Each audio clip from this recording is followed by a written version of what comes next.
En esta ocasión repasaremos el tema punto de operación del transistor. Para el punto de operación de un BJT, primero debemos considerar una gráfica, la cual vemos en este momento aquí. Esta gráfica cuenta con dos ejes coordenados: la intensidad de corriente del colector contra el voltaje colector-emisor.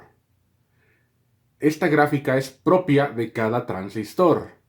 En este caso, esta gráfica le pertenece a este transistor con una beta de 140.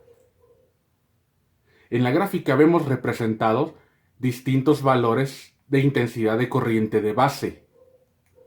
Cada uno de estos valores depende de el arreglo resistivo que tengamos. Para analizar el punto de operación del transistor, necesitamos inicialmente considerar el transistor en corte y en saturación. Si recordamos del video pasado, el transistor en corte asume que la intensidad de corriente que fluye a través de la base es cero, lo cual provoca que la intensidad de corriente que fluye a través del colector también es cero. Si no tenemos corriente en el colector, la resistencia de colector no consume voltaje, por lo que el voltaje colector-emisor será igual a VCC. En este caso particular sería igual a 15 volts. Para ubicar el segundo punto en la gráfica, optamos por analizar el transistor en saturación. Para que el transistor se encuentre en saturación, utilizamos la fórmula que vimos en el video anterior, donde en este caso particular de este arreglo, sin resistencia en el emisor, vemos que la corriente de saturación es igual a VCC sobre RC, es decir, 15 volts sobre 3 kiloohms, y nos da 5 miliamperes. Esa es la corriente de colector de saturación, con VCE igual a 0. Y ubicamos el punto en la gráfica. Ya que tenemos ubicados ambos puntos en nuestra gráfica, trazamos una línea recta que una estos dos puntos. Sobre esa línea que vemos en la gráfica de color rojo, es la línea en la cual nos encontramos operando. Si resolvemos el circuito, obtenemos un valor de la intensidad de base de 28.6 microamperes. El valor de IB obtenido lo ubicamos en la gráfica. Se aprecia en la línea punteada. Al obtener el valor de la intensidad de corriente de colector, obtenemos un valor de 4 miliamperes, el cual ubicamos en la gráfica.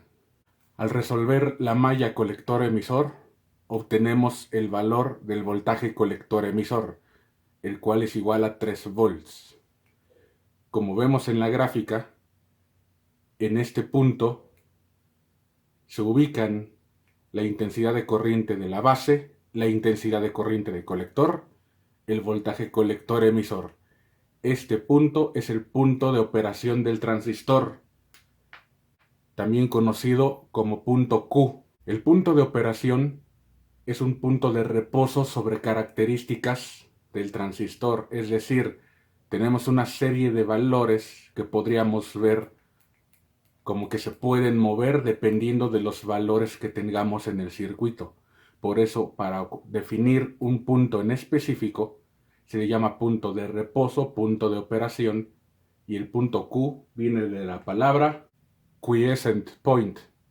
Si para el mismo transistor, con la misma beta de 140, modificamos los valores de las resistencias y del voltaje de alimentación, ahora debemos ubicar nuevamente el punto de operación. Comenzamos analizando el transistor en corte. En corte, la I de colector es 0, por eso estamos sobre el eje X. Y obtenemos el valor del voltaje colector emisor, que en este caso serán 20, y ubicamos el punto.